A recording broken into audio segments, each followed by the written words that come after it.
Welcome back to Royals Weekly. I am your host, Marcus Mead, and joining me as always, a guy with real dad getting thrown out of a kid's soccer game vibes. My brother Mike. Hey, sometimes those 14-year-olds reffing the games, they got no idea what's going on. Right? None. Can I get a little backup here? If I have to get up Aiden's ass, just show him how it is. You got to show him how it is sometimes. Yeah.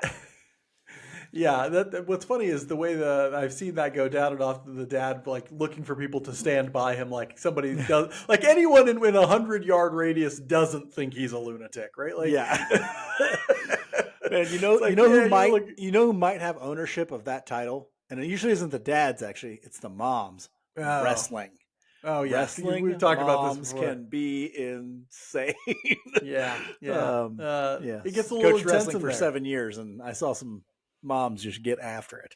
Moms, dads, just chill and let your kids enjoy the game. Anyway, on this week's episode, we're going to talk about what turned out to be a pretty solid week for the Royals. Actually, a very maybe important week. We'll talk about sort of where this week sits in the pantheon of this whole season as like important in terms of importance.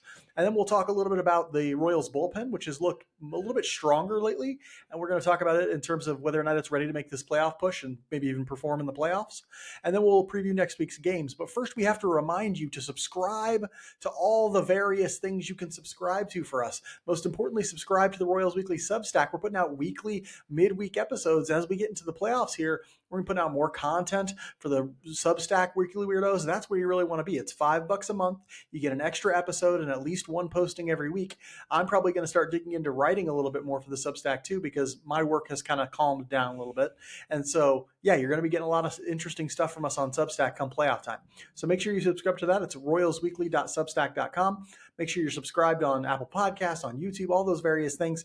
Leave us a comment on Apple Podcasts. I haven't checked, but I don't think we have any new ones this week, which sucks because we want to read your Apple Podcast reviews on the episode. And so make sure you're leaving those so we can read those. They're lots of fun. They're always funny, or at least encouraging at the very least, which is nice. And yes, it turns out we do not have a new Apple Podcast review. I also have to remind you, though, that Royals Weekly or that Bet Online is the world's most trusted betting platform and your number one source for everything football. Bet Online has every stat, every matchup, and even live odds and spreads to bet on during the games. Think you know your stuff? Get in on their $200,000 mega contest and pick 5 games against the spread every week for your chance at weekly prizes and a share of $200,000. When the game's over, head on over to their online casino and get in on a game of blackjack or poker or unwind with one of their over 150 slot games. Head to the website today to get in on the action. Bet Online, the game starts here. We'll start a review of last week with roster news. Mike, we got some important players back. We also maybe demoted a guy. Hunter Renfroe was reinstated, and so the Royals get their most of the time starting right fielder and one of their middle of the order bats back. What are your thoughts on getting Renfroe back into the lineup? I think it can only help in my eyes. Like, you have Tommy Pham, who, if he's playing, he's probably going to play right field, if he's fielding anyway, if he's not DHing. But it gives you a good way to play more matchups, because he was, in certain circumstances, he can provide a power bat, a clutch hit, things like that. So it gives you another option in right field. You know, you and I are not huge fans of his defense, but his arm is good. Can't really fault that. So, but actually, we got the perfect encapsulation of that on one play today. Today, that ball that was hit to right field in I think the first inning, it went over his head because he just didn't have the wheels to get to it. But then he throws a bomb of a relay throw to Garcia, and Garcia guns a guy at home. And so it ends up kind of working out. Yeah, it kind of ends up working out. But you see the best and the worst of Hunter Renfroe in that very play. Yeah, but the bat will provide maybe some pop and things like that. A good matchup at times. So always good to have him back. And yeah, ultimately it will probably help. This offense is struggling right now, and they need every competent hitter that they can get. And the rotation looks still very doable with him out there. I mean, I think you have him, MJ, Pham, and Robbie Grossman as your primary corner outfield rotation. I think Grossman should get a lot of time against left-handers. I think Pham should get a lot of time against left-handers. And then I think MJ should see all the time against right-handers for sure. And so they'll have a good mix, I think, ready for those 4. But he definitely adds some pop into that lineup. He can hit the ball out of the ballpark, and that's going to matter when they're playing away from Kaufman, especially. They're headed to New York to start this week. You might see him get a chance to put some balls out there. yeah, it can't hurt when you're getting a competent hitter back. I do want to preach a little bit of caution. Remember that he's been out for a while and he's not necessarily, everybody got really excited about Hunter Renfroe when he got hot there for like a month or two. That's not all the time Hunter Renfroe probably. He's probably going to have more ups and downs and that sort of thing, and that's fine. But he can provide a little bit of value for the Royals with his bat and with his arm in the outfield. On another note, the Royals demoted Steven Cruz after getting, who'd they get back to demote? Did they get Schreiber back, and that's why they demoted Cruz? No, that was a while ago. I can't remember why they ended up demoting Cruz, but anyway, remember. they ended up demoting Steven Cruz. Was it bringing Marsh back up to start? Marsh and Lynch? They brought both of them up. Was he part of that? So I'm not entirely sure why they had to demote Steven Cruz, but I know that it was for some reason. So, guy. Mike, I wanted to talk about it because I thought Cruz was pitching well. Mike, what are your thoughts on Cruz getting demoted in this roster shuffle here? Yeah, you and I kind of felt the same way and talked about this the other day. You know, I thought he looked interesting at the very least. He still throws really hard. He can miss bats, but he's down there, I guess, if needed. You just look at the bullpen and you go, okay, what were we getting from him versus what have we gotten from Chris Stratton? Why can't Stratton be the one to go? You know, I mean, not that Steven Cruz is going to come in and pitch super important innings, but I don't even want Stratton pitching the not so important innings. You know, when it comes down to it, you're going to need all of these guys at some point, and you don't want to have to look out there and go bring Stratton in. You know, like that's dangerous. Yeah, I think there was definitely at least one pitcher who you could point to and say, hey, Steven Cruz is probably better than this guy at this point. Yeah. But Stratton has a 2-year deal. He'll be a Royal again next year if they don't get rid of him in some way. And so, you know, tougher to sort of cut bait, I guess, for them. I've been thoroughly impressed with Cruz, and I've been thoroughly impressed with the way he's doing it. He's leading with his cutter. He's throwing a 93-mile-an-hour cutter as his number one pitch. He's not throwing it more than 50% of the time. He only throws it 38.8% of the time, but he's getting a really high whiff rate with it, something like 33% whiff rate on that pitch, which would put him in the top 20 of all cutters in Major League Baseball. And, you know, you're talking about a guy who's having success with that. It's a real power profile from Cruz. He's throwing his cutter about 38% of the time. He's throwing his four-seamer about 35% of the time. And so you're talking about like what, more than 75% of his pitches are either fastball or cutter. And so it's like, wow, you know, whenever he decides to throw, you know, 96, the fastball's a solid, still.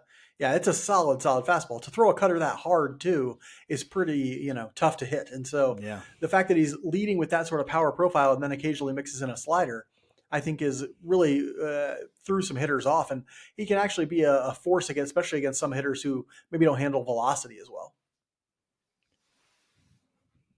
On the field this week, it started a little bit scary, but it ended on a high note, so that's good. As the Royals ultimately secured a winning week with a sweep of the Twins, they dropped 2 of 3 from the Guardians to start the week, and everyone was crying into their oatmeal, especially Mike.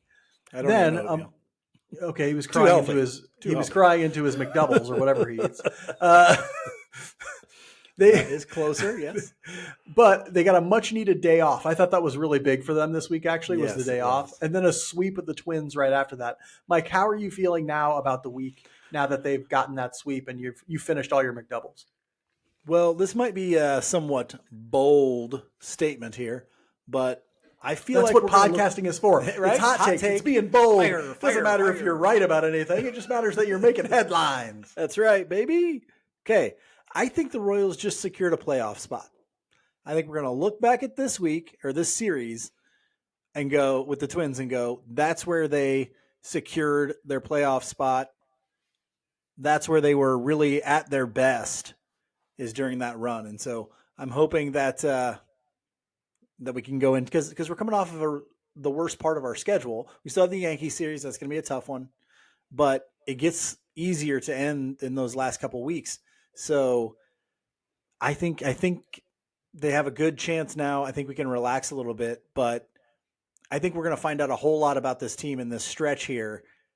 That's going to be the biggest preview for what we're going to see in the playoffs, especially with the bullpen. Yeah, the question is, do they relax? And by that, I mean, do they sort of start to wane now that they're like, they don't seem like the type? I don't think so, because they get some off days in here now. They do. Like they're not playing any stretches like they have recently. So I think that helps keep you rested and focused.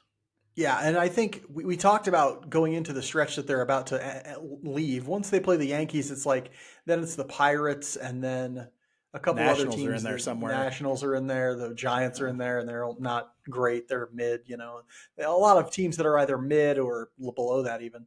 And so, yeah, so they've made it through the tough stretch. And we said if they make it through the tough stretch they're in roughly the same position they were going into it, then they'll be fine. If That's a anything, win. they're in a slightly better position than they were going into this tough stretch. They're only 2.5 back of the Guardians in the Central, and they're at least 4.5 up on the final wild card spot. So they're like 6.5 on Boston. They're on Boston, 2.5. Yeah, they're 2.5 up on the Twins. The Twins, right? So, but the Twins are in the final wild card spot, and so to be in the wild card, they're at least I think 4 or 5.5 games up on everybody because Detroit might have actually overtaken Boston at this point. Maybe I looked a little earlier today. So yeah, I think the important thing about this week is coming into it, the offense is struggling. The bullpen is always they're not struggling, but they're always kind of shaky, and so you don't really want to trust them. And so the Royals kind of needed big time performances out of that starting rotation, and what they get a ton of big time performances out of the starting rotation. Reagan's the night we went out to the game on Friday night. By the way, we had a blast out at the game. I mean, that was it was an electric atmosphere, and then we had Mike and Alex and his son was there, and people were going crazy. It was just really awesome. Reagan's was ace-like. I wrote about this for today's Substack post. He was incredible out there. And as I was at the game, Alex actually floated me a theory, Mike. I don't know if you heard our conversation on this, that Reagan's has actually learned how to conserve his velocity into games. And he started saving those big money fastballs, those 96, 97, 98 mile an hour fastballs for when he really needs them third time through the order. Right now, we know that guys like Justin Verlander do this all the time. But if you go look at his data from that game on Friday night, every fastball he threw to Royce Lewis in his third time through was faster than every fastball he threw in the first inning. Yeah, every single one. He was hitting 99 at one point, and he's going 96, 93 97, at the beginning of this game. Yeah, he's going like he's sitting 93 to 95 in the first, but he's hitting 96, 97, 98 in the sixth, right? And so imagine what that does to you as a hitter when you've been seeing 93, 94, and you're like, all right, that's what I'm expecting. And then the third time through the order, you're getting something that's much faster than that, right? Like it's a really difficult thing to try and time that up in that situation. And I'll be paying attention to see if this is something he continues to do. But really the whole rotation. Walker went out today and dominated. Lugo pitched well. What's his name? Marsh and Lynch put together an excellent outing in what was that? Yesterday in yesterday's game. It's really been the rotation, like all year, that has sort of sealed. If this was the week that sealed the playoff berth, it was the rotation putting the team on its back and saying we're going to the playoffs. Mike, with all that in mind, who was your strong performer for this week? You just mentioned him, Mr. Michael Wacha got 2 starts this week, 12 innings pitched, 9 hits, 2 earned runs, 2 walks, and 10 Ks in those 12 innings. Today, it looked like a pro's pro pitching to a young lineup, which is what it was. And he just worked his way right through them, just one after the other. Hey, this is a changeup. This is a slightly slower changeup. Here's a 95 mile an hour fastball. Okay, great. And that's been what he's been. I mean, the manipulation he has of a changeup it's beautiful. I mean, it is craft. It is artistic. On craft. It looks like art when you're watching it. It's crazy. Because he'll do different things with the same pitch to pitch. I mean, it's like, and it may be vastly different the next time you see him in the lineup. So, yeah, it's so good to watch him pitch. I mean, it's a masterclass in pitching a lot of times. So, good work this week, Michael Wacha. Yeah, he was phenomenal this week. He's just a lot of fun to watch as a pitcher. There aren't that many. Well, there's no one who has a Michael Wacha changeup other than Michael Wacha, but it's just so fun to watch those guys with those dynamic changeups. I don't know what it is about them. The hitter knows that there's an 80-something mile per hour pitch coming. You would think you could game plan to go, I'm actually going to sit on that changeup because I know it's coming a lot, and I'm going to wait for him to screw up with one. The problem is they still can't hit it.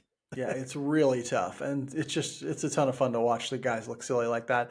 I'm going with a pitcher as well, and this is a guy who I don't think has made our strong performer list all year, but I had Maybe to give him ever. kudos because he pitched really, really well and was very important in that game, and that's Daniel Lynch. He went 4 1/3 innings pitched this week, 2 hits, 0 runs, 0 walks, and 5 strikeouts. Daniel Lynch came in and found a way to be very effective against the Twins lineup and really seal the deal on that win. They weren't scoring a ton of runs in that game. What was it? Ended up being 4-2 Two. in that game. Yeah, Yeah. Royals won by 2 runs. He needed to get those outs.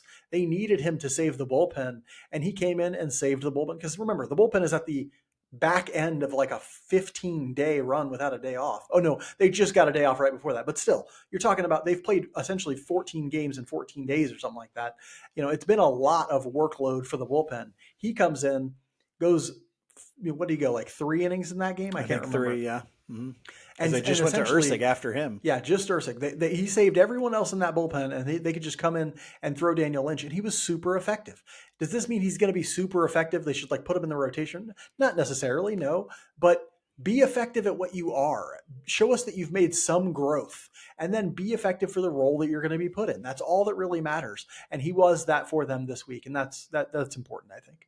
Somewhat encouraging too, if he can handle this kind of role in the bullpen as you go into next year. You feel like your depth, even if he goes back into the starting rotation, which I would expect him to do, your depth in that maybe is a little bit better as his confidence goes and he's able to get hitters out more consistently. You might have kind of develop yourself a more solid piece for your depth of your starting rotation.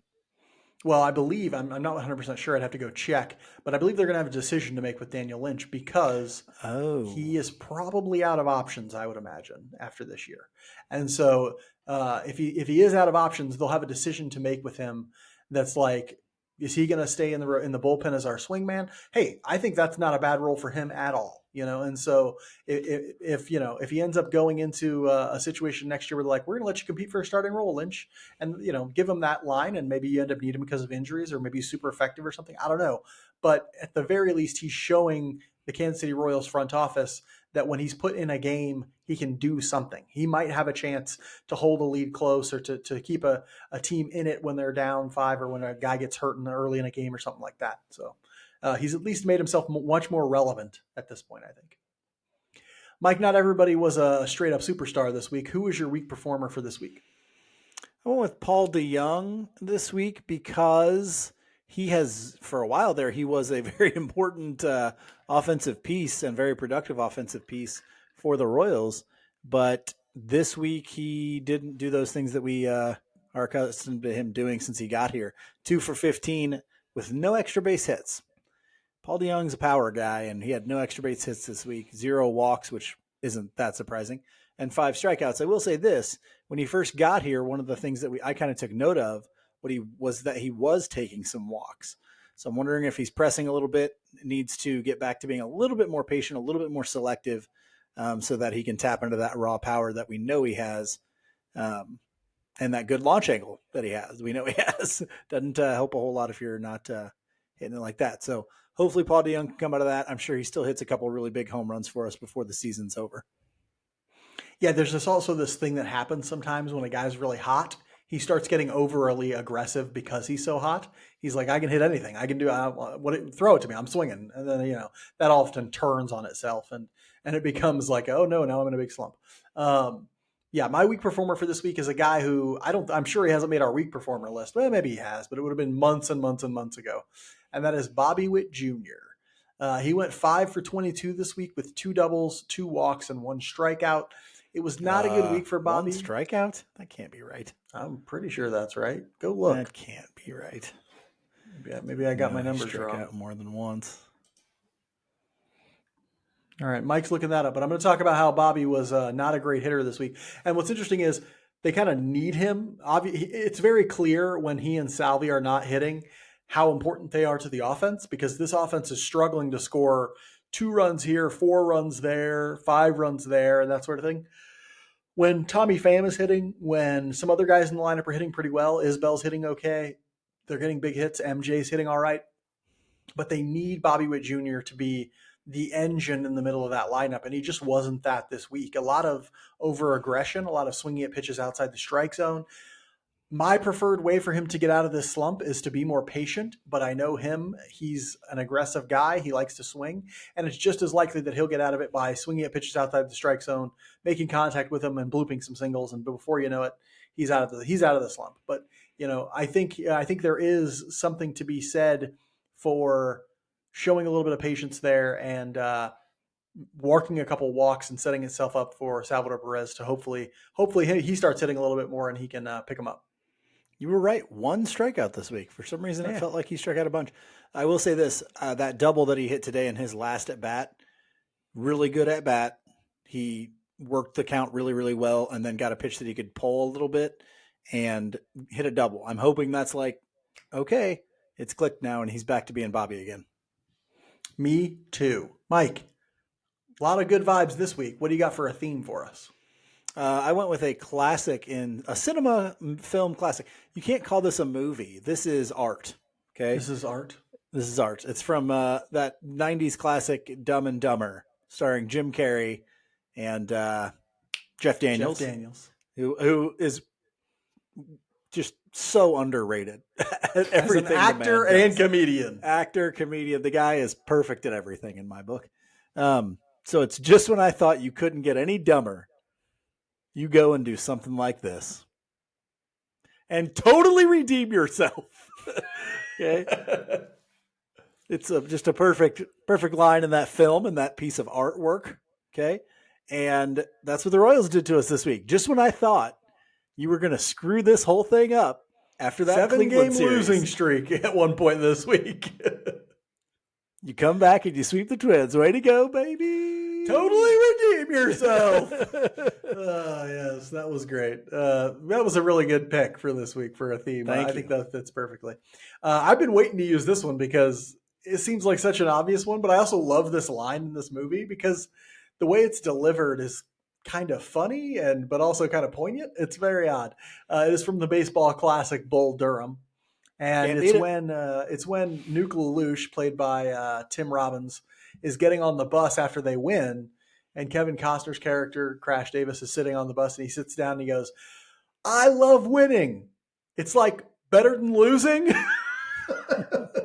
And so that's just where I'm at right now. I love winning. It's like better than losing, and that perfectly encapsulates a week where they did a lot of winning at the end and not much winning at the beginning. Royals Weekly is brought to you by Eric Oxer of West USA Realty. Phoenix has all of our favorite things: year-round golf, year-round baseball, and of course, Eric Oxer of West USA Realty. Whether you want to buy your dream retirement home or just stay a while, catch spring training, Eric can help you find the perfect house. We've known him for more than 30 years and trust him far more than we even trust each other. Mark stopped trusting me when I stole his phone and sent eggplant emojis to all of his contacts. Eric does long-term rentals for the snowbird crowd and home sales and purchases for those who want to stay a while longer. Are you a baseball player or parent who needs a place in the Phoenix area? Eric will find you the perfect spot fast. You want to spend your days shanking golf balls into the great beyond? Eric knows the golf scene like Mike knows how people will react to an eggplant emoji. I got some confusing text from Grandma. Find Eric online at ericoxer.com if you can figure out how to spell his name. ERICKAUXIER.com. Or just shoot him a text at 480-383-9745. That's 480-383-9745. Even if you're just curious about what he can do for you, he's 100% no pressure, one of the best people we know. And he knows to never bet on Will Levis. I told you not to put money on Will Levis. I wasn't betting on Will Levis. I was betting against Caleb Williams. We've spent a lot of time and energy speaking about the Royals bullpen this season, especially during the Spotlight segment. But this week, they were a key factor in securing a few important wins. In 16 1/3 innings pitched this week, they allowed 7 earned runs, but they did notch 1 hold and 2 saves. 7 earned runs is not a ton in 16 1/3 inning. It's like a 3.8 ERA, and they had like a 3 FIP. Plus, their secondary numbers were also very good. They had a 30.6 strikeout rate, a 1.6% walk rate. Mike, how do you feel about this bullpen now compared to in the first half? Well, I think it has improved. I think that's somewhat obvious. but most importantly, I think it can actually continue to improve. I think, and now that may not be the case. It may just be a swing of good luck. The volatility here is immense. I don't think anybody goes, man, the bullpen's locked in and we can count on them. But you have to think if they get a good and healthy and even step improved Hunter Harvey back, and they're able to use Marsh in a very creative role in the bullpen during the playoff push or into the playoffs, then yeah, I think they could even take another step forward. If Bubic keeps performing pretty well, Carlos Hernandez can give you something, maybe anything, strikeout when needed, something like that. But yeah, I do think there is room for growth still, and I think there's an obvious step forward here. Yeah, I feel better mostly because of those who have been jettisoned along the way, right? Like we've jettisoned to those a we few. have lost along To those the way. we've lost along the way.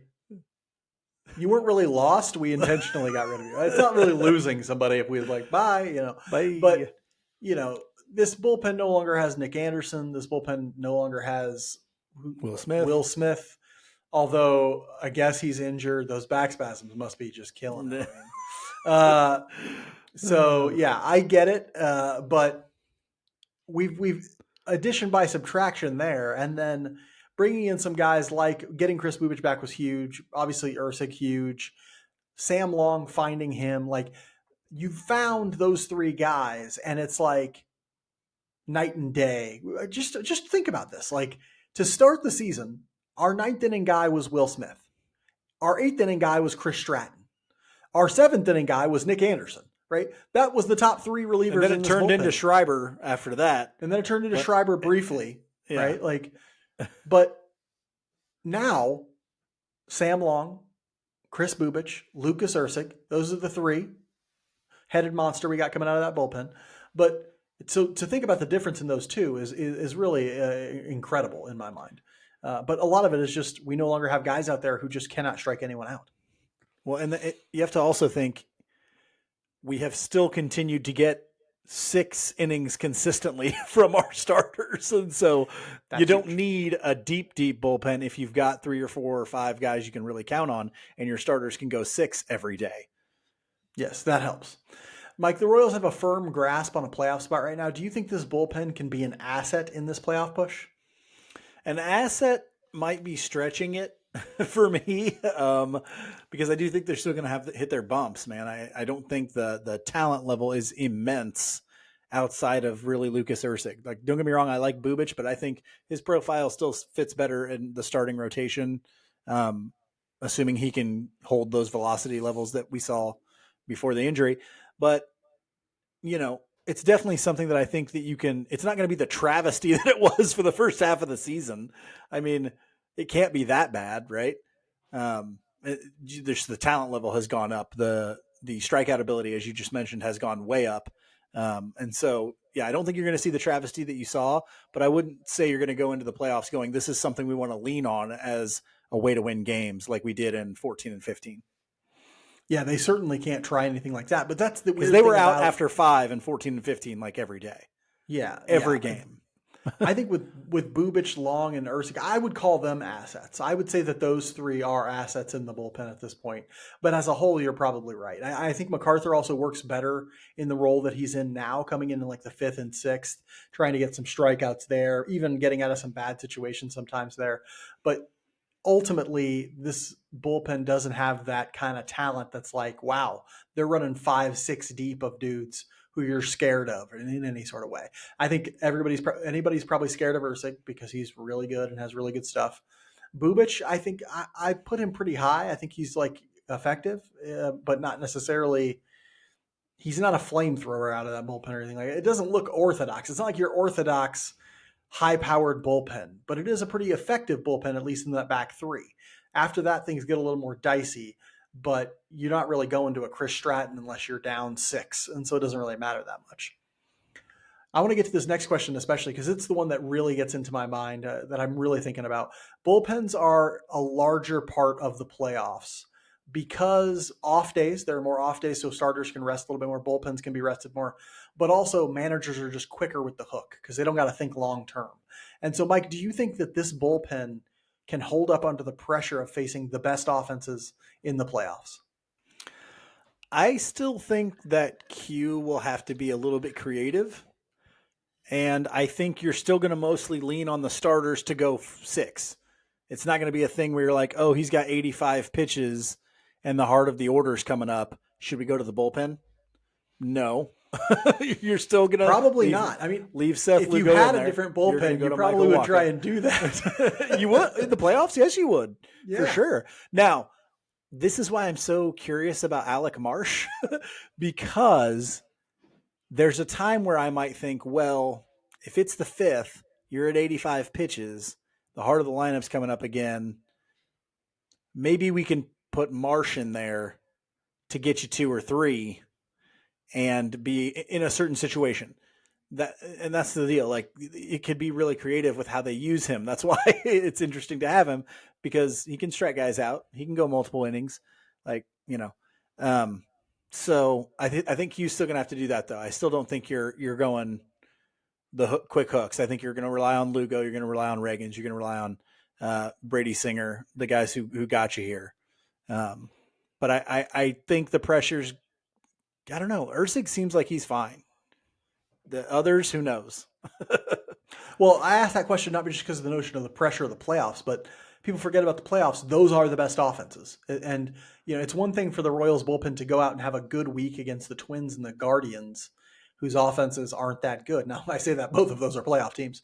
But, to go out and do that against, the Yankees offense, or we're going to see that this week. And it's a different ball game. It's a different. It'll be a different ball game. It will be. And I think you're right, but I do think that it is dependent on what starter is going. It's one thing to count on Michael Wacha or Seth Lugo or Cole Reagans to go like another inning and go into the 6th in the playoffs. Singer, I would be like, ooh, I'm a little bit more concerned about that. He'd have to be really cruising. Especially because, depending on who the hitters in their lineup that are left-handed. Right, that would be like my... Right. And here's the thing. They're left-handed and they're in, In the playoffs, every team is going to load the lineup that they're facing Singer on with an entire slate of left-handers. Because of what he struggles with, he struggles against left-handers and he struggles giving up deep balls to those left-handers. And so what you're going to see is it's going to be like lefty, lefty, lefty, all the way down. The only righty is going to be in that lineup is like Aaron Judge, and that's it, right? And maybe that's where Daniel Lynch comes into play. That might be a system that's why I say I think you're right. Q will have to be creative. Now, I'll be interested to see how he gets creative. Sorry, some of this is also dependent on Michael Lorenzen coming back and helping in some way. Maybe it's starting, maybe it's relieving, but you definitely want him back. Mike, with that in mind, then let's just get to the big question, and that is, how would you use this bullpen in a playoff situation?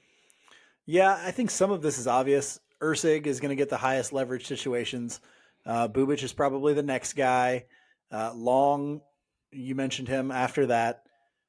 Lynch is a very interesting one to me, and Marsh. We've already kind of talked about those two guys because they can go multiple innings, because you might have some spots you want to try and patch up, like you just mentioned with Singer. Maybe he gets you through 4 or 5. Maybe he gets you through 4, and you're like, hey, this is a lineup we don't really like him against. He did okay for 4. Get him out of there.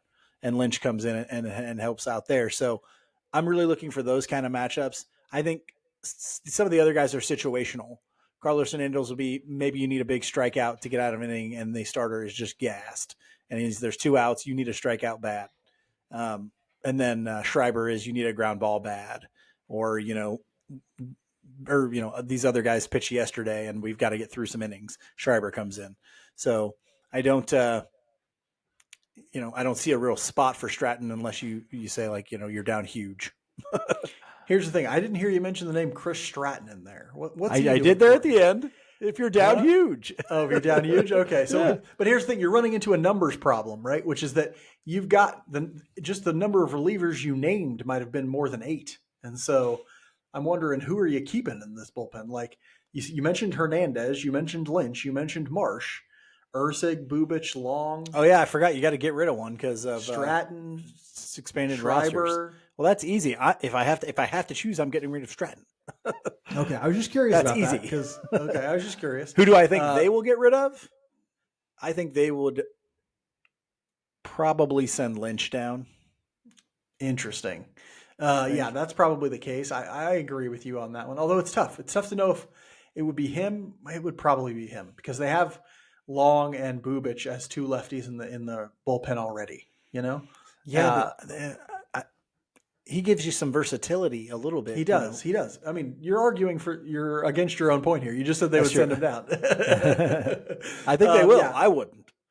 I wouldn't either. I think their best bullpen somehow gets rid of Stratton. I'm pretty sure he doesn't have options, so they can't send him down. Um, they do have MacArthur. He does have options left, but again, I would rather have MacArthur than Stratton. So yeah, it's going to be a tough decision for them to make. I'm not sure. It'll all depend on Lorenzen's health to some degree, but they just said that they're sending him out on a rehab assignment today or tomorrow or something like that, and so he'll be back here before too long. We'll see what they end up doing with that situation. I think that'll be boy. That's a hard decision. That's a really hard decision to make in my mind. Royals Weekly is brought to you by All in Physical Therapy. You already know that All in Physical Therapy transformed our mother into the bad guy from Bloodsport, if you remember him. I tried to think of his name earlier, but I couldn't come up with it. But what you don't know is that mom loved her experience there because of the personal attention she got from Tommy and the staff at All In. They guarantee a personalized one on one experience to suit the needs of patients recovering from total joint surgeries, sports injuries, or any kind of injury or pain. Pain is just your body's way of telling you that something is seriously wrong. Yes, I think that's true, actually. All in Physical Therapy is owned and operated by Tommy Freevert, who with locations in Blue Springs, Lee Summit, and now Belton. But most importantly, they're in network for nearly all insurance providers. It feels good to be in network, like peeing after holding it in for a really long time. Everyone Like knows that one. you woke up at 4, but you usually don't wake up till 5:30, and you really got to pee, but you don't want to get out of bed, so you just lay there and then you go pee later. You're gonna give yourself a prostate infection. If I you're a know. high school athlete recovering from injury or someone bouncing back from a brand new hip or knee, check out the best physical therapy in the KC Metro at allin-pt.com. That's ALLIN-pt.com.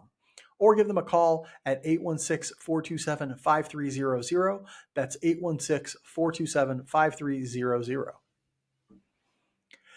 It's back on the road for the Royals this week as they head to New York for a 3-game series against the Yankees before a 3-game set in Pittsburgh against the Pirates. So it's all East Coast stuff. So it should be earlier games for us here in the Central Time Zone. Mike, tell us about the Bronx Bombers as you know them. As I know them, the New York Yankees are 82-61 and currently leading the American League East, one of the toughest slug 'em out divisions. Second are the Baltimore Orioles. First game should see Brady Singer against Carlos Rodon, the 31-year-old lefty out of North Carolina State. He's got a 4.19 ERA and a 1.22 WHIP. Rodon still got the fastball in the mid-90s, a great slider, changeup, curveball, cutter. Found a midpoint between what he was at his peak and what he was last year. Was it last year or 2 years ago? He was coming off that injury. Last year he was garbage, you might recall. Or 2 years ago, he was coming off that injury and really good. He had really good comeback year. He had one incredible year the year before last, got a huge contract with the Yankees, and then it was garbage last year. This year's kind of settled into league average. Good for him. He went 7 innings pitched with 1 earned run against the Royals back in June, so kind of did pretty well against us in June. We do struggle a little bit with lefties. That's going to be a tough one. Second game will be Seth Lugo versus Marcus Stroman, 33-year-old righty out of Duke.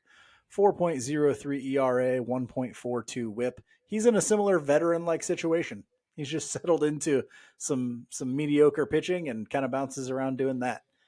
Sinker at 90, cutter, slider, slurve, splitter, four-seamer, curveball. Guy throws 27 pitches. None of them all that well. Expected ERA is 4.91. And if you can get the ball in the air on Marcus Stroman, you can do very, very, very well. He went 5.2 innings pitched with 0 earned runs against us in June. Apparently, we were unable to lift the ball.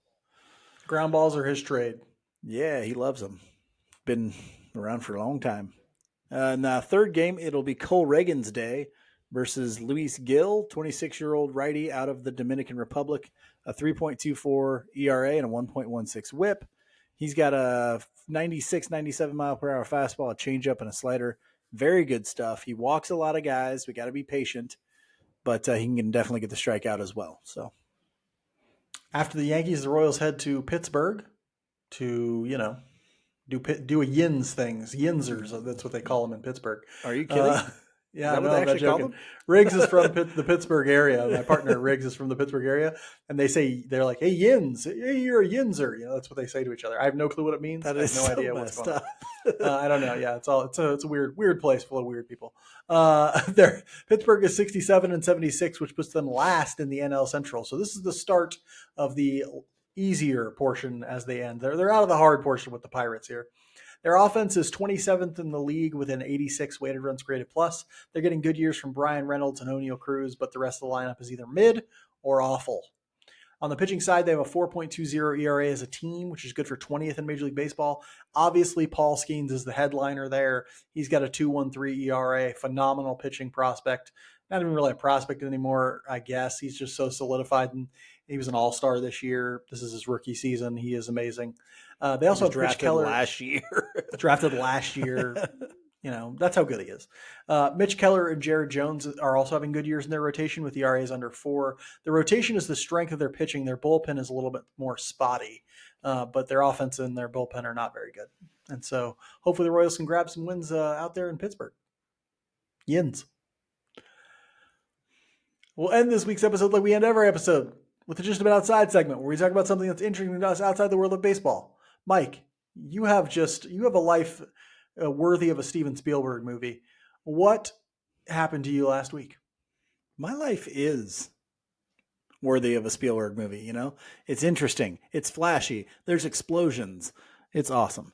You're thinking of a Michael Bay movie. Oh, sorry, that was a Michael Bay. I'm more of a Michael Bay guy. More of a Michael Bay guy. So this film Spielberg brought to you by hold cocaine. Bay's jock sweat.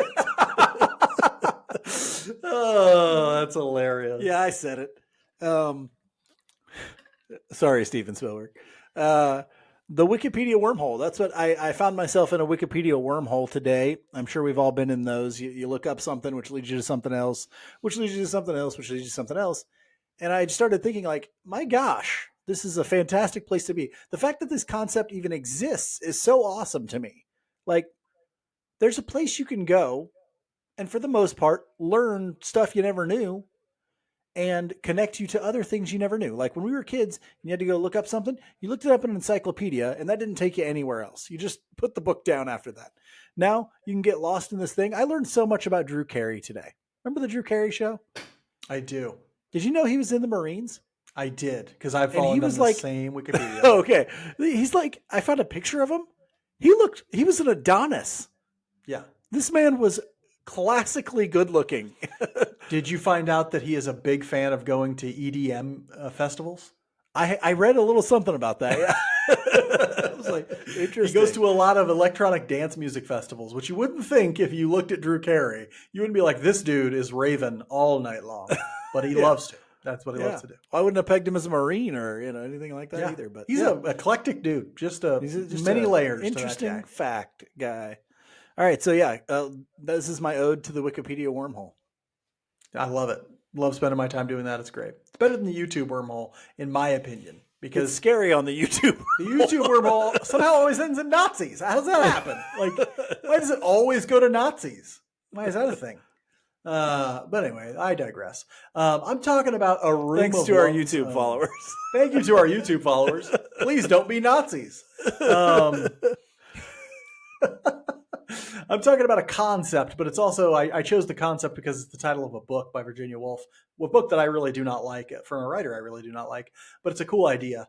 And the idea is a room of one's own. And the concept is people just need their own space to do their own thing. And Mike was like, hey, talk about how the fact that you might get a new job at some point. And it's like, okay, I'll do that. And so interestingly, I work at the University of Missouri, Kansas City. Many of you probably know that. I bring it up every now and again. I have an office there, like most people do. but I'm teaching 2 classes for a different department this semester. And so they gave me an office over in their area. And as a result, I now have 2 offices, which is a little bit ridiculous, but also kind of fun. And so I go spend time in my second office sometimes, and I'm just in there, and it's so big and nice, and I enjoy it so much that this week I was just sort of fantasizing about this office and what I would do to make it different and make it my own, like, oh, I'm going to put like a recliner or some sort of chair over here so I can lay back and read and stuff. And over here, I'm going to get rid of these bookshelves or whatever. Like I just started fantasizing. It reminded me that, hey, this is what everybody wants, right? We all have that kid inside of us a little bit. You know how when people are kids, they like build forts and stuff? And the whole idea behind them building forts is everybody wants like a space that's just theirs, that's just their own. Grown-ups do it too. Like that's why we have concepts like man caves and stuff like that. Stupid stuff, but like, offices or whatever you want to call it. Everybody wants a space of their own, right? And I'm just thinking about how important those spaces are for feeling at peace. And I feel so at peace sometimes when I'm in the second office because nobody knows I'm in there. I just sort of chill and I fantasize about making it entirely my own. And so think about the spaces in your life that are just your own, because I encourage you, if you don't have those spaces, find them, right? Like create them or find them, because it is lovely to just have your nice little fort that is just yours, even as an adult. Yeah, I don't get that. Like you don't office, get those spaces? My office is obviously, my office is often occupied by 20 smelly teenagers and stuff. So, well, do you have a space at your house where that is? Kind of down here. I guess the basement is kind of mine. But that's You're really relegated to the basement. I guess my son. We put up a bounce house for my son today that my brother Bob gave us, just a really small one. And he was treating it like it was his own space. Like, hey, come on into my house. He kept calling it his house. Like, hey, come into my house and you can, like, all right, cool. I can't fit in there. It's not big enough for me. Mike definitely can't fit in there. I exceed the weight limit, surprisingly. That's all we have for you this week. Thank you so much for joining us for here on Royals Weekly, presented by Bet Online. We're really, really appreciative. We'll see you again next week. Until then, be good to each other. And go Royals.